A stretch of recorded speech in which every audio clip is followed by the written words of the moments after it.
I've been thinking a lot about, actually for most of my life, about what does it mean to have a mind? What is a mind?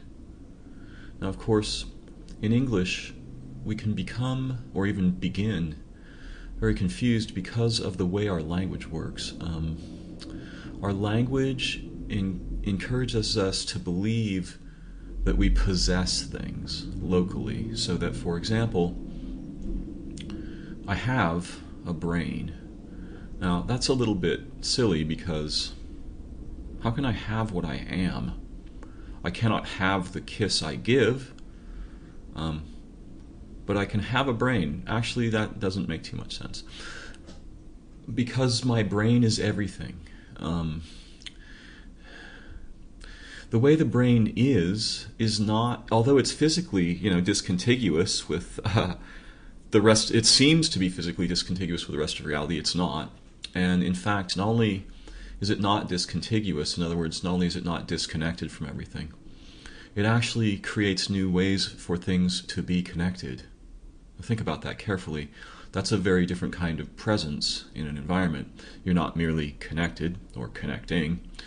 Your presence creates whole new ways for everything in that environment to become themselves. And that means you are the fulcrum of opportunity for that environment. Your thoughts, ways of seeing, and choices will decide everything. You aren't a god, but you're the next best thing. In terms of a biological environment, you're about as close as it gets, because just by showing up on the scene, you can change radically the roles of every living organism and all of those relationships that are thousands of billions of life years old. They are, in fact, unlike our common thoughts, they are older than the universe.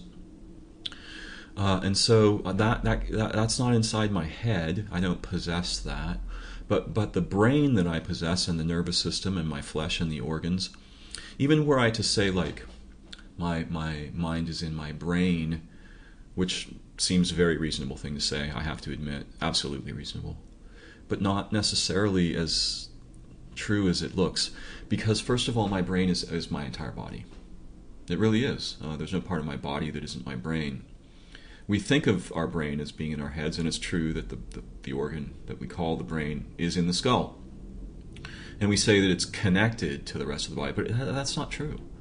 It's not connected because it's not distinct. It's not a part. See, machines have parts, but humans don't. And so you can't possess a part. Now, it can also seem that you could lose a part because, for example, were some imaginary being that doesn't actually exist at all to lose some portion of its body that we don't even know the name of, then we could say it no longer had a nameless body part thing that we don't know the name of. Whatever that was. It no longer had one, as if it had previously possessed one, but it didn't really possess what it was. You don't possess what you are. The Earth doesn't possess a planet. See, that's the thing. And similarly, we don't possess a brain, but our language inclines us to believe that we do. And it inclines us to believe lots of strange things. For example, things that actually can't be true if you look at them with much clarity. We possess a self. That myself is something I have to then defend and protect and sustain and examine it from time to time, make sure its shoes are tied and things like this. Or that its zipper is pulled up in the case of a man. Or that it's... yes, anyway. So, we think we possess things, and particularly we think we possess minds. And what I've discovered, and I'm not finished by a long shot, I don't have any idea yet what a mind is, but I have such a unique and beautiful sense of it, and my experience of it is so profound that I can be very certain I do not possess one. At the same time, I have all the ordinary feelings and thoughts that a regular person does who thinks they have a mind. I act like I possess a mind. I feel like I possess myself and my mind. But I don't. And I know when I think carefully that I don't. And I can even find situations where I don't even seem to. For example, in dreaming. Or in states of high creativity. where my mind seems to be moved by flows and forces far beyond my ken, or especially in nature, or in deep, intimate, playful communion with any other being or living place. Yeah, in these things, there is this freedom from possession of self and mind, which I think is a myth. And we live in a culture that highlights and emphasizes individuals and individuality and individual rights and things like this. The really strange thing about that is that it's impossible. It's a complete fiction. I don't think socialism's any different, but the idea, socialism's also a fiction, in my opinion.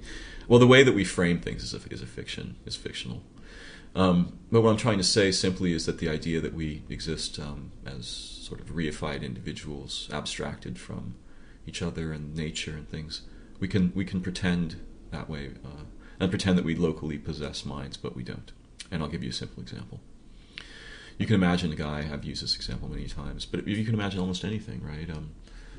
Any kind of surprising event that was unexpected is going to radically change what our mind is. And in fact, not only that, simple things like expectations radically alter our brain chemistry and produce a different mode of intelligence instantly. Some better, some worse. When we, for example, feel that our ideas may be criticized or are going to come under scrutiny and be evaluated by others, we tend to lose intelligence rapidly. Whereas if we feel supported and encouraged and in an environment that will allow us to experiment, make mistakes, and retract what we say and try over again and things like this, then we tend to have available to us much more intelligence. And then other ridiculous things. You can just hold your hands above your head in a victory salute and kind of look at the sky and go, yes, yes, and sort of be really excited for a moment, and your intelligence will increase. Your ability to face obstacles and situations will probably, for most of us, suffer or undergo a fairly significant increase. So that's really strange, isn't it? Because if I possessed a mind, and it's just so variable that I can radically alter its function, and it will be altered by the presence of other beings and places. Again, I think our model of it is a bit confused. We model it as something that we receive stuff, and then we process it, and then we re-express it. And I won't say that's not happening. By the way, you can enjoy the canine mind outside, which it's relevant to my discussion. I don't know if you can hear it for sure, but you probably can. And if you can, it's relevant. There's a dog barking outside a lot. Yeah, there it is. And it's protecting a very small territory, which is an automobile, and it's doing something that happens if we think we are individuals. It's doing something that happens when we feel we have a small, compressed terrain that is everything and has to be defended at all costs. You can see the outcome of this kind of thinking in much of what the United States has become, and also in the kinds of people who tend to arise to take advantage of that situation. Back to our topic. The reason the dog is relevant is that when I began this discussion, I was thinking about how we can imagine the mind as a kind of locally fortified city, in a way. Now, no city exists in isolation. They might have once long ago, but they don't anymore. And I think what they were long ago was very different, too, in many ways. But a mind is a bit like a strange fortification, and of course it has transports in and out, the senses, language, seeing especially. We're very, very visually oriented. Culture, particularly in our case, media, human-produced media, is one of the primary transports into the fortified city, much like the car outside with the dog barking. And these transports carry something we don't really have language about. Any of what I'm trying to talk about here, the closest thing we have is sort of Dawkins' idea of a meme, which I'm not even fully conversant with. I don't necessarily subscribe fully to it, although it's a very useful idea. what I want to talk about is minds. And so I want to shape for you the idea that our minds comprise a terrain, much like land. And in the same way that land is often, we often enter conflict over ownership or use or the opportunity to harvest the assets of land. Land is something we really value, and we will do anything to keep it. In fact, it's why we go to war, supposedly. And we seem to think we possess it. We're very possessive about land. So I want you to think of our minds as a terrain. And I want you to think of them a bit as a forest that exists in a relational dimension. Okay, so it's like a space-time dimension, but it's invisible. It's all of the things that happen relationally exist in this dimension and affect this dimension. And our mind is a strange interface with that relational dimension, and in fact, it is an instance of it. And in this relational dimension where every mind exists, you can imagine it like a world. Imagine just an earth that has no surface. It just has these little connected minds, right? And so what it has are, every human mind is connected. We'll just imagine a network of human minds all over the face of this. They're not physical. They just make them little circles and connect them with lines. Yeah. So imagine all the human minds as little circles connected with lines. And these little circles are our fortified cities. And then imagine that there's many lines going into each circle, and that aggregates of the circle produce, they live in a bigger circle, and that big circle has lines going into all its members. That's the culture. The big circle is a projection of the aggregate, an upscale projection of its members. And it creates culture in its own image and sort of reprograms its members, strangely enough. It becomes a... Well, we've seen how corporations and governments become something more than individuals in their own right, and we've also seen that they're not very intelligent. They don't care much about individuals. In fact, they can be quite, and generally are quite, inhuman. Yet we trust our lives and planet and children to them, which I think will prove to be a mistake we will recover from, but we're going to need to do that. So our minds are a relational domain, and they're like little bubbles in that domain. And they're connected to each other and to the culture and to nature. Now, as we broke the connections to nature, we strengthened the connections to each other. And then when we broke those connections, we strengthened the connections to the culture. So now, with a lot of our cultural connections broken and a lot of our interpersonal connections that used to exist broken, families and such, we now depend on the culture for our connectivity. And that's a very, as I think you can imagine, dangerous situation. But I want you to think about what lives in this terrain, because something lives there, much like animals live in a forest. And these animals, so to speak, are highly intelligent. They're a little bit like competing predators. But they don't eat each other so much as they go after ownership of minds, like that dog owning that car back then. And they take over minds, and then they defend them, and they use them to convert new terrain for their own benefit. And these little animal-like things that I'm going to ask us to imagine inhabit the transports in our media. And I'm making one right now, by the way. I'm making a bunch of them. They are ideas. They're concepts. They're called thrisps. And this is just a toy that I make to talk about a way to think of how our minds and intelligence work. So thrisps run back and forth across these transports. We trade them with each other, and that's what we're doing here on Facebook. And it's not exactly memes, because these thrisps use us both as a resource. They convert us to their reproduction, so they use us like a reproductive organ, and they use us to dominate and transport themselves along those connections between the minds and between the culture and the individuals. And those connections I call the mimula, and the terrain of human minds I call a cognitium. So we are all members of the human cognitium. You have a local cognitia, and that is connected to other cognitia via connections I call the mimula. Forgive me for the complex language. I like to play with language. So we are members of a cognitium, the human cognitium, and that's a dimension of thought. and relation. And in that dimension, these animals, like thrisps, compete for us, like fruit. And they take us over in droves, and Christianity is a good example. So is democracy, so is socialism, so is materialism, commerciality, the wealth cult, on and on. English is a thrisp set. All of our knowledge is really built out of ramified thrisps, and so we don't actually know how to manipulate these directly. We are mostly servants of them. You can learn how to manipulate them directly. But again, I'm just making a toy. I'm not asking you to pretend reality is as I am saying. We're just looking at a model. So we have minds, they're all connected, and they used to be connected to nature, and we used to acquire thrisps from nature. We no longer do. We largely acquire them from culture. We used to acquire thrisps from deep, intimate relation with each other and nature, with each other in nature, and with each other outside of nature. We don't do that so much anymore. We acquire and trade mostly cultural thrisps now. These have nothing in our favor.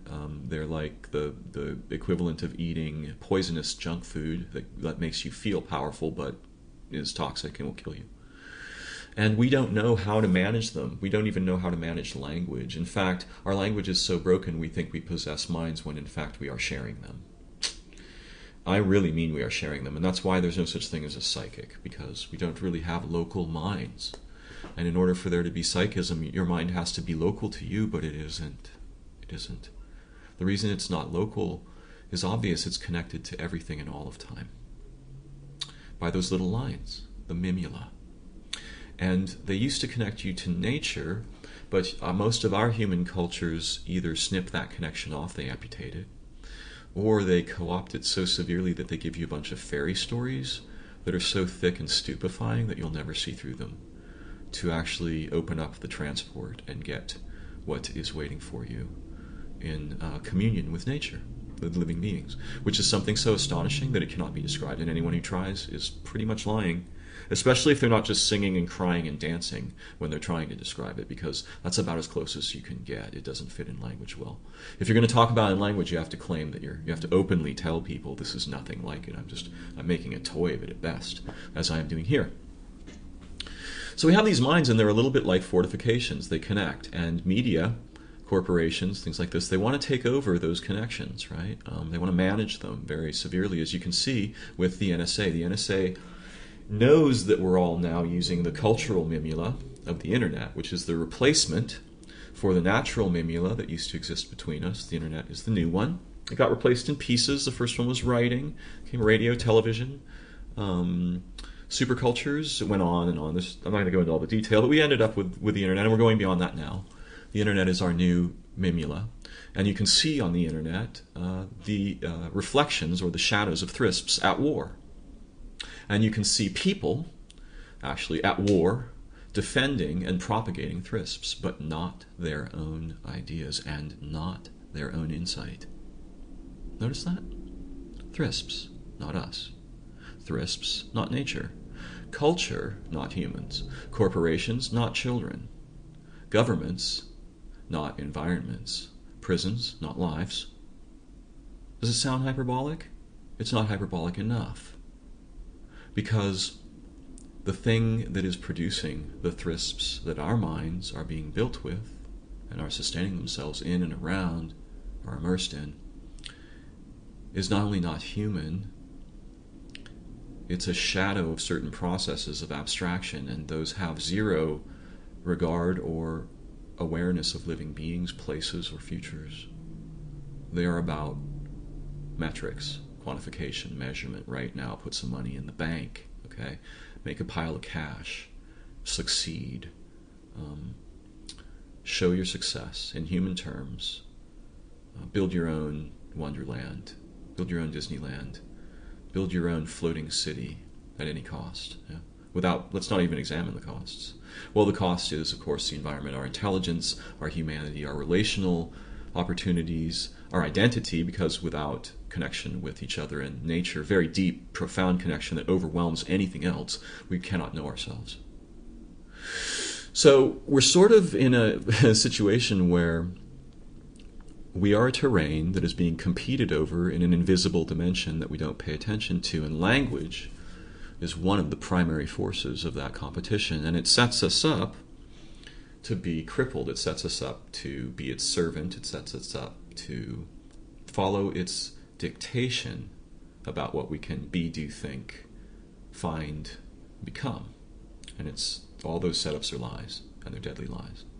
Now, that's not so bad, right? Because what happens is we're born into human culture first, and then we're sort of encased in this protective shell of human culture, which is, all the things we're talking about, language and media, and what human cultures do, which is pretty rapacious and ugly on the whole, but especially as concerns nature, which is our own body, so it's hard to say anything else.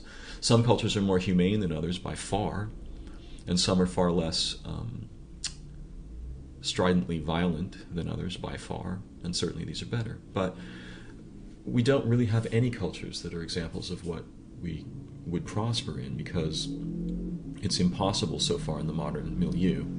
The cultures we have, as I said, are the towering, monolithic shadows of ways of knowing that are completely disconnected from life and nature and have to do more with metricity, measuring things, evaluating them objectively, determining values according to cash dollars. The weird thing is, of course, cash dollars are made of blood in every case, and we just don't notice that. And lots of kinds of blood, not just one. Anyway, so what are we going to do about all this? How can we use the information that I've been examining here profitably? Well, the first thing is we can realize the difference between a helpful thrisp and a conversionist thrisp. In other words, an aggressive, dominating thrisp. An idea that wants to convert you, to spread it. It doesn't lift you above it, right? Which is what a positive thrisp would do. There's a couple of kinds of positive thrisps. The first one is it lifts you up and makes you so much more intelligent than you were that you're not going to repeat the thrisp. You're going to do something so amazing that you're going to shock yourself. And probably everybody else. Okay. So this is something you encounter that just gives you a lift up and then disappears. Poof, into the background. It does not want to be sustained, aggrandized, copied. It wants you to become something more than it. This is very positive. There's another kind of thrisp that attacks domineering thrisps and takes them down, right? It would be like, imagine a thrisp that connected itself to everything in your mind and then flipped a switch and destroyed itself so that they all went with it, and all of their predatory illusions disappeared, poof, in one fell swoop. You'd never find the thrisp that did that because it doesn't advertise itself or run around asking, copy me, or convert you.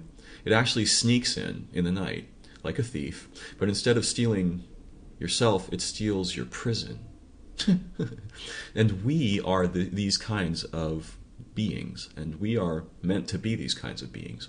And our minds are something so profound that they're worth competing over and for, because I want to tell you, you've never seen really what it is. If you haven't reestablished in the deepest way outside of human culture your connections to nature that inform the structure of your intelligence and your mind in a way nothing like any human story, nothing like any human dream, in a way beyond all stories and dreams.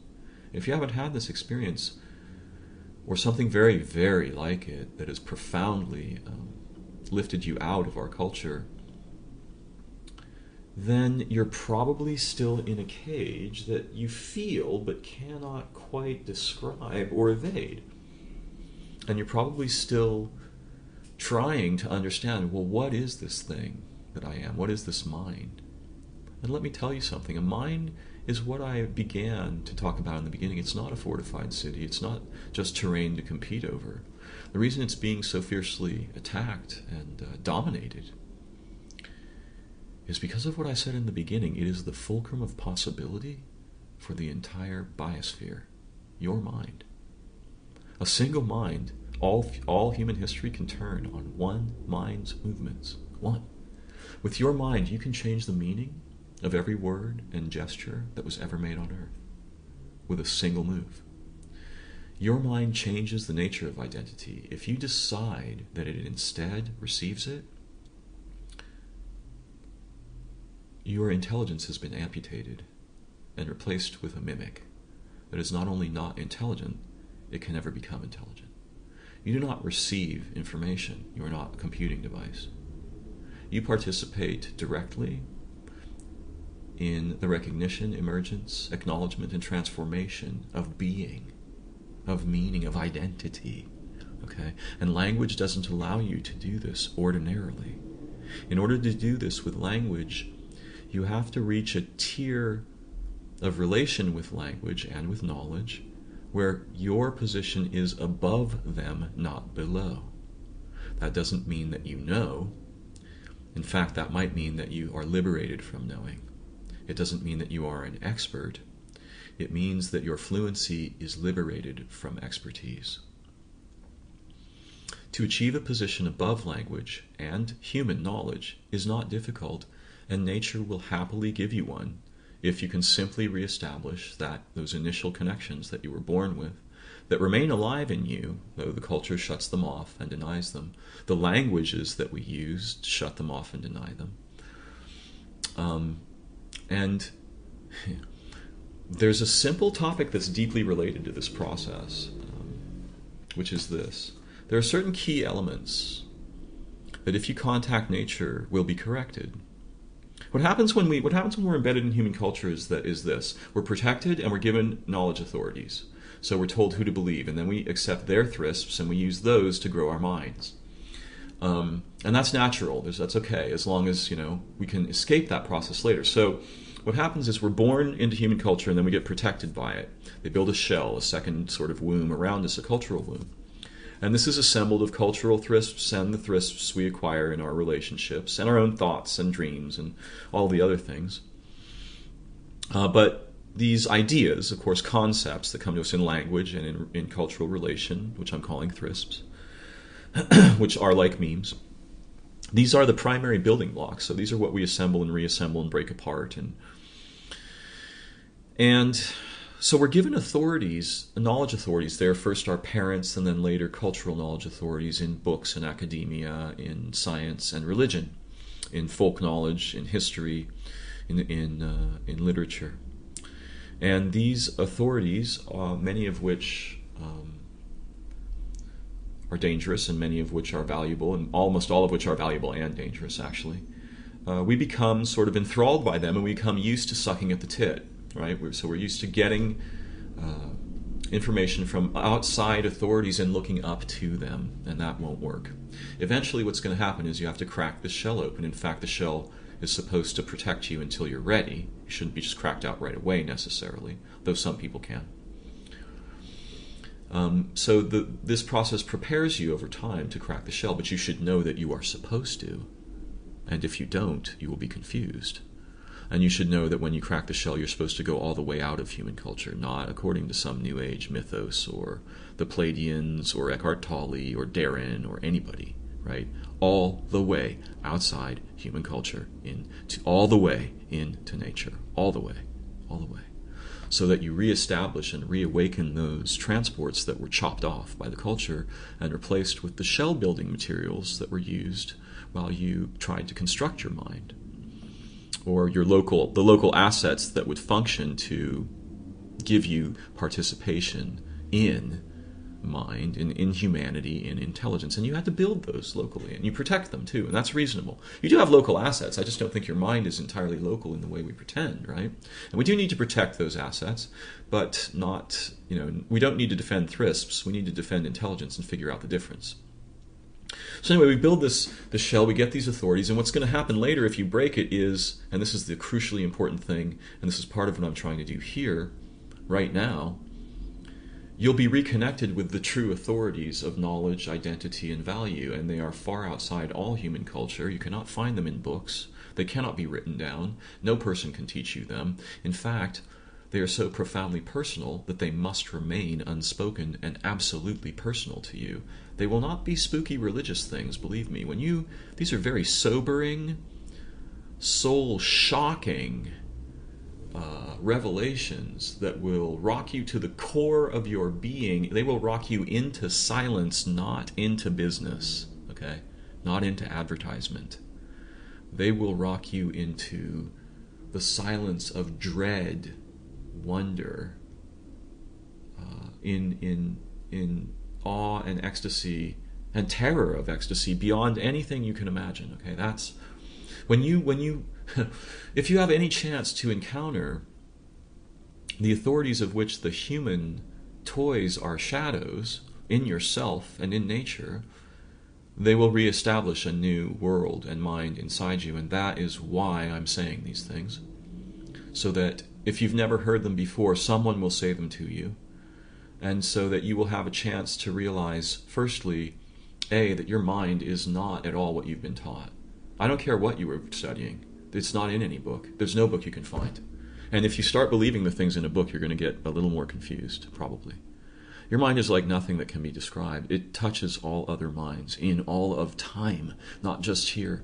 It touches your future self. It contains all of your past moments, and not just that. It is not a possession, and it is moment to moment. How to describe the power it has?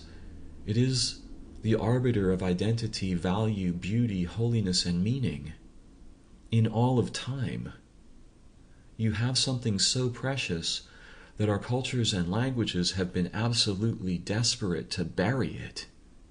If you got anywhere near the actual capacities you're walking around with and using for purposes that are difficult to understand in relation to your opportunities and wondering why you feel frustrated and unfulfilled, this is the reason. You were born to fly, but everything that you've been taught has demanded that you crawl, and when you crawl, the crowds cheer. Well, I don't think you were born for that. And the place we were born to fly in is not the sky. It is the dimension of relation between living beings and minds. And in that dimension, let me explain something. Flight in that dimension makes the wildest ecstasy you've ever imagined look pretty slender and timid in comparison. So I'd like to retrieve that together. And one of the ways we can do that is by thinking about and talking about our minds, using our minds in new ways. There's one final thing I'd like to visit, which is an incredibly powerful asset in thinking about and playing with our opportunities here. It's the idea of a root concept that intelligence is based on. There are many of them in all languages. They are shared in all human languages. They are things like the sun, a tree, an animal, time, light, love, a dream, food, a mother, a world, the moon, a star.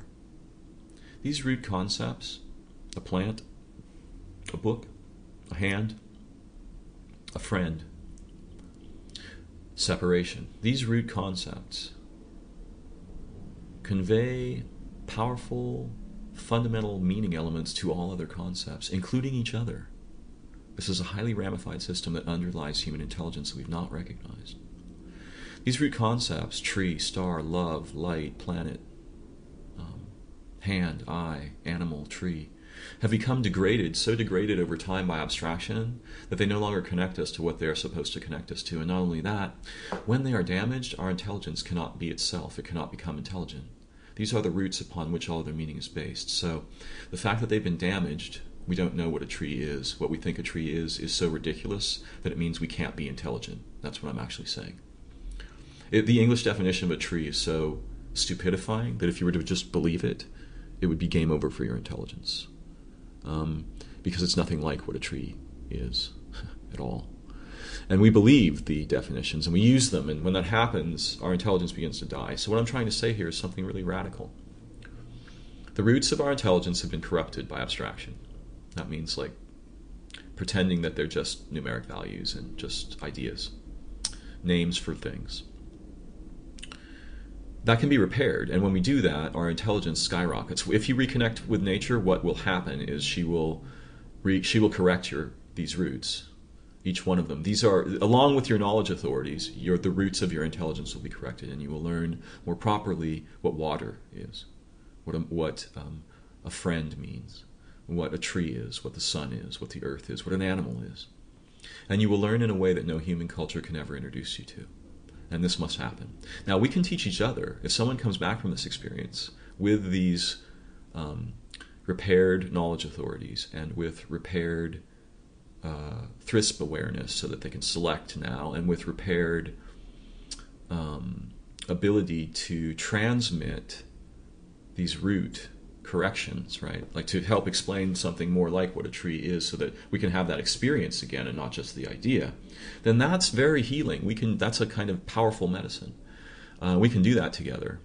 But we each have to learn to understand these and related issues in our own ways and struggle with them together, because we're not going to be able to solve any of the activist issues that are sitting on our hearts and minds and the necessity of our generation if we cannot establish something more like intelligence. And we can't do that if the roots of meaning have been corrupted, if we don't know what a tree is, and if our minds are being constantly assaulted by domineering thrisps and cultural monoliths like governments and now corporations like Google and Facebook.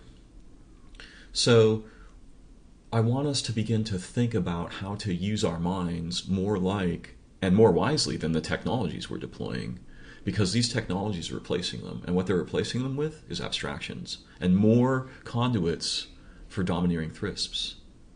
We together, 5 of us, have more power than any nation on earth. Our minds are the arbiters of identity, not the recipients. They are the arbiters of meaning and truth, not the mere, they do not just merely sit in judgment, right? When we come on the scene, everything changes. And that means we have the chance to change it. We have the opportunity to change it. It's our responsibility to change it. Unfortunately, we've been in the egg so long, we become purely passive, and we're used to having everything given to us. It's not going to work. In nature, that won't last 5 minutes. In your conversation with nature, you're going to have to be absolutely assertive, yeah, and actively intelligent, and looking for every clue as if you were Sherlock Holmes and your life depended on the next 10 seconds of your sensing. And that lesson will teach you how to live in and with and beyond human culture and how to transform it together. Thanks for listening. Enjoy.